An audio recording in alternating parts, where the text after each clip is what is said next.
Saudara DPR telah mengesahkan anggaran pertahanan tahun 2023 senilai 134 triliun rupiah. Apa saja yang menjadi alokasi prioritas dari anggaran ini dan berapa besar porsi untuk menambah kekuatan alutsista kita? Kami akan bahas bersama anggota Komisi 1 DPR, fraksi Partai Golkar, Bobi Adityo Rizaldi, dan pengamat militer Koni Rahakundini Bakri. Selamat malam Bapak dan Ibu, sehat selalu. Selamat malam Mas Aiman. Iya, kalau Selamat kita malam, bicara, Mas Aiman. saya ke Mbak Koni dulu. Selamat malam Pak Bobi. Saya ke Mbak Koni dulu. Kalau kita bicara minimum essential force (MEF) ya, 2024 baru 65% kalau tidak salah. Artinya memang masih jauh sekali untuk 100%. Apa artinya dengan penambahan ini? Apakah ada perkembangan signifikan atau ada tantangan yang memang kita belum bisa menjawabnya? Saya kira sih jawabannya udah dijawab sendiri oleh Pak Aiman barusan. Bahwa tantangan yang signifikan sebenarnya begini, penguatan anggaran atau naiknya anggaran buat saya itu sudah tidak jadi masalah. Oke. Yang jadi masalah itu adalah dengan anggaran yang turun, berapa readiness atau kesiapan defense capacity kita gitu. Karena kan parameternya kesiapan, mau berapapun anggaran itu diguyurkan, Ya. ya kan, mau apapun yang dibeli, dia siap nggak gitu, memiliki kemampuan nggak untuk menjalankan sebuah peran pertahanan. Dan jawabannya? Menurut saya 80% itu harus siap gelar. Ini ukuran gampang sekali ya. 80% itu harus siap gelar. Jadi kapan saja dia harus beroperasi, digelar, pos tersebut harus siap. Kemudian 10% itu harus cadangan. Jadi dia siap to standby, something wrong dengan 80, dia bisa masuk. Nah 10% lagi itu harus istirahat. 10% lagi perawatan. Jadi ini tuh sebuah cycle yang betul-betul kita harus jaga. Anggaran pertahanan satu sisi, tetapi sekali lagi anggaran pertahanan itu berujungnya pada kesiapan dan mampukah kita misalnya dengan anggaran berapapun diguyurkan membuktikan bahwa kita mampu melakukan semua kegiatan pertahanan kita gitu. Apakah kemudian kita mampu gelar deteksi pasif? Apakah kita mampu gelar deteksi aktif? Itu mesti ada ukurannya gitu. Jadi bukan cuma semata mengejar anggaran saja. Jangan lagi bicara soal minimum esensial atau maksimum esensial. Saya udah pusing tuh sama istilah itu. Tapi pasti buat saya gampang aja, parameternya ada readiness. Siap gelar gitu ya? Siap. Siap gelar. Dan jawabannya dengan angka segitu, apakah siap gelar? Menurut saya tidak, karena jangankan untuk siap gelar ya, dengan keadaan sekarang pun kita tuh sudah agak kelabakan, apalagi anggaran tersebut misalnya tidak bisa mengejar target. Tapi kembali menggunakan anggaran ini yang kemarin sudah naik sedemikian rupa, kenapa readiness-nya juga tidak naik sedemikian rupa? Jadi mendingan anggaran di hold dulu sebentar, kita lihat kita audit readiness-nya. Kalau buat saya itu. Iya, tapi ini menarik juga. Minimum essential force nggak perlu diperbahas lagi. Tapi bagaimana mungkin ketika siap gelar tapi jumlah minimumnya saja nggak tercapai? Nah itulah makanya menjadi PR, sebenarnya kita tuh mesti berani melihat gini ya, audit itu ada macam-macam. Jadi audit itu jangan cuma audit anggaran, tetapi menurut saya audit kesiapan tadi dan juga audit kemampuan teknologi yang kita miliki.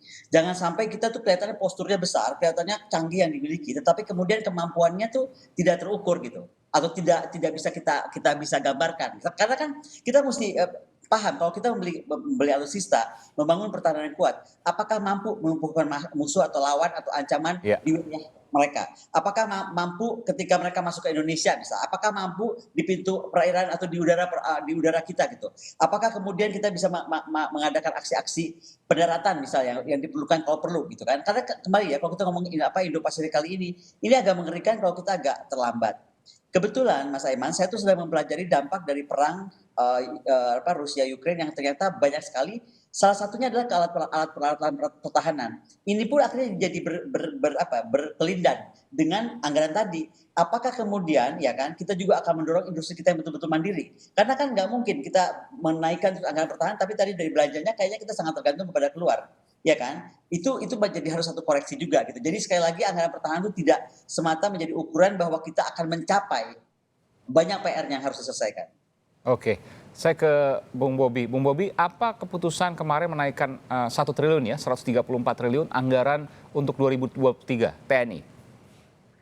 Ya memang kan sebenarnya kan dari tahun 2022 kan angkanya memang sebegitu. Tetapi dengan adanya penyesuaian-penyesuaian tadinya direncanakan di tahun 2023 itu anggarannya diturunkan sehingga lebih rendah daripada anggaran tahun 2022. Tetapi setelah mungkin di pemerintah sendiri itu ada beberapa diskusi-diskusi termasuk untuk memastikan pandemi ini tidak ada lagi dengan pembangunan 23 rumah sakit baru dan beberapa hal, paling tidak 134 triliun ini kan hampir samalah dengan tahun 2022. Jadi sebenarnya bukan kenaikan. dari pagu indikatif 131 memang ia naik. Tetapi kalau dibandingkan 2022 atau 2023 ini adalah relatif sama, Mas Aiman. Iya, apa yang diharapkan dari angka ini? Dengan angka ini itu betul tadi yang disampaikan oleh Ibu Koni, memang kalau di Komisi 1 itu kan kita tidak bisa masuk ke dalam satuan 3, menentukan kapal selam ini Iya, iya. Scorpene atau ThyssenKrupp, apakah beli Rafael ataukah beli F-15, itu kan kita tidak masuk di sana. Tetapi yang kita lihat adalah readiness. Nah, readiness ini memang sedikit-sedikit ya mungkin termasuk pada sekresinya anggaran TNI kan di sini readiness ya, tapi yang bisa saya katakan kalau tadi disampaikan 80% ya belum sampailah, belum segitu. Nah, tetapi dengan adanya roadmap ini kita berharap paling tidak postur-postur yang utama ini bisa segera dipenuhi. Memang dengan adanya kejadian seperti di Ukraina dengan Rusia ini ada harus perubahan dan penyegaran doktrin pertahanan yang harusnya tiap tahun itu ada penyesuaian. Nah, ini yang mungkin di dalam anggaran tahun 2023 ini nanti menjadi catatan kami bahwa di situ belum ada. Saya tertarik dengan Anda katakan tadi ada pengaruh dari Ukraina Rusia yang sebelum mungkin dikatakan perang itu sekarang udah nggak mungkin perang fisik dan lain sebagainya, tapi ternyata ada tuh perang fisik Ukraina Rusia. Itu yang kemudian jadi pertimbangan. Iya betul, seperti contohnya kenapa kita tidak menyelesaikan MEF. Zaman MEF ini dibuat tahun 2009, 2014 itu nggak pernah ada di dalamnya itu drone. Sedangkan kita lihat di Ukraina dengan Rusia itu tank-tank yang konvensional hancur semua dengan adanya drone. Nah, hal-hal seperti ini yang kita membuat harus ada penyesuaian doktrin pertahanan. Termasuk kalau membeli pesawat, membeli kapal selam, itu datangnya kan masih tahun-tahun ke depan. Kalau misalkan Laut Cina Selatan ini bergolak tahun depan, apa yang kita harus lakukan? Harus beli roket, harus beli MLRS. Nah, hal-hal seperti ini yang didiskusikan di dalam rapat kita dengan Kemenhan. Betul seperti itu, Mbak Koni, bahwa ada perubahan yang signifikan, perubahan yang banyak dari perang Ukraina-Rusia dalam penentuan anggaran kali ini. Jadi ada dua hal ya, ada yang melihat misalnya perang Rusia dan Ukraina ini memperlihatkan bahwa yang mesti kita besarkan adalah kemampuan komponen cadangan dan bela negara. Menurut saya itu agak ajaib karena menurut saya perang seperti Ukraina dan Rusia ini mungkin besok-besok udah nggak ada lagi. Jadi penekanannya itu menurut saya betul. Menurut saya kenapa Anda yakin? Karena sebelumnya dikatakan bahwa nggak ada perang fisik, tapi ternyata ada tiba-tiba Rusia Ukraina. Perang fisik itu akan pasti berkurang. Sekarang aja kalau kita lihat dari Ukraina itu kan banyak pakai teknologi dan sudah mulai komplain kan baik sisi Rusia baik sisi Ukraina tentang bagaimana pelibatan manusia di situ. Dan yang mau saya bilang adalah, tadi betul disampaikan Pak Bobi, doktrin itu menjadi penting, bahwa belanja itu, kemudian akan barangnya datang kapan itu, kita harus tahu dulu nih, kita tuh visinya mau kemana, mau tetap inward looking defense atau mau outward looking defense. Yang kalau dengan nawacita, dengan program Pak Jokowi yang dari 2014 itu harus berkemampuan global surface axis, angkatan daratnya. Kemudian angkatan lautnya harus global maritime axis. Kemudian angkatan udaranya harus global airspace axis. Nah, kalau visi doktrin ditetapkan, maka kita kemudian bisa tentang integrated operation in unified command.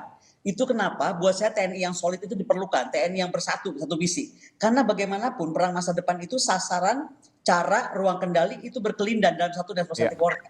Nah, ini jadi bukan barang yang kelihatan nih. Kalau saya sedang bicara sekarang ini tentang yang tidak kelihatannya. Anggaran seolah-olah kita cuma visikan seolah jadi benda, alutsistanya, ya kan? Maka dari tadi saya dan Pak Bobi bersepakat, anggaran satu hal, tapi readiness itu lain hal. Dan kemudian paling penting adalah bagaimana postur kita tuh mau visinya apa sih, ya kan? Apa yang mau kita hadapi, kemana kita mau gelar, gitu kan? Dan tadi masalah sasaran, cara dan ruang kendali, kemudian bagaimana mencapai integrated operation in unified command dari Trimatra Terpadu yang harusnya diwujudkan dari kapan-kapan tahu itu. Oke. Gitu.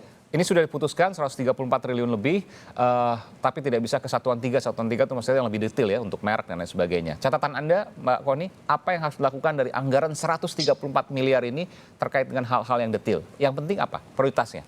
Yang paling penting adalah apapun yang dibeli itu harus sesuai visi pertahanan kita, mau kemana digelar postur itu, dan kemudian sesuaikan dengan doktrin. Contoh, misalnya ada cita-cita kemudian akan membeli F-35. F-35 itu definitely nggak bisa kita beli. Itu nomor satu, kita bukan Amerika Serikat.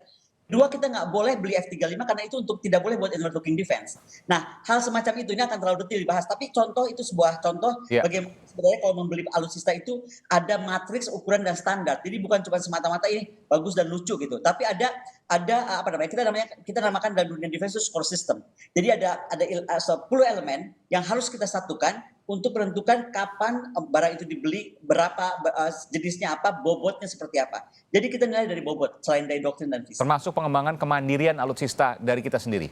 Dan dari situ kemudian kemandirian alutsista dan bagaimana kita mendorong Defense ID itu mencapai targetnya yang dari 500 besar pun belum masuk, dalam 48 bulan mesti jadi 50 besar. Buat saya itu kayak antara mimpi dan ilusi, tapi oke, let's do one hal. Iya nggak apa-apa lah, punya cita-cita dulu kan, itu tentu harus ditetapkan soal nanti tercapainya. Nggak boleh, Pak Eman, beda cita-cita antara ilusi beda. Cita-cita itu sudah mesti dicapai. Apa Anda setuju dengan apa yang disampaikan oleh Mbak Koni? Masih ilusi katanya? Pak Bobi? Jadi Mas Eman, itu betul bahwa kita ke depan memberikan catatan kepada Kemenhan bahwa pengelolaan anggaran itu utamanya adalah terkorelasi positif dengan kenaikan tingkat readiness. Nah, itu disampaikan bahwa selama ini antara beli barang dengan perawatan itu adalah dua hal mata anggaran yang terpisah. Nah, sekarang kita sampaikan kalau beli pesawat atau alutsista atau persenjataan yang diawaki itu harus sama dengan maintenance selama berapa tahun ke depan. Sehingga nantinya tidak ada tuh kapal yang bisa nongkrong karena kurang spare part contohnya, atau perlu diperbaiki. Nah, itu ke depan tuh nggak ada lagi. Nah, ini yang menjadi catatan bagi Kemenhan untuk pengelolaan ke depan. Dan berita baiknya untuk soal pembuatan industri dalam negeri, ya walaupun disampaikan katanya ini sudah lebih dari 50% itu cukup membanggakan lah, walaupun nanti secara detail mungkin kita perlu evaluasi di kemudian hari. Baik, tentu ini menarik terus dibahas dan juga dikawal terkait dengan anggaran TNI, alutsista dan lain sebagainya, militansi dan juga kemudian kemandirian yang bisa kita bangun sendiri. Terima kasih Mbak Koni Rahakundini Bakri, pengamat militer, dan juga Bobi Rizaldi, anggota Komisi 1 dari fraksi Partai Golkar. Terima kasih, selamat malam, sehat selalu Bapak dan Ibu.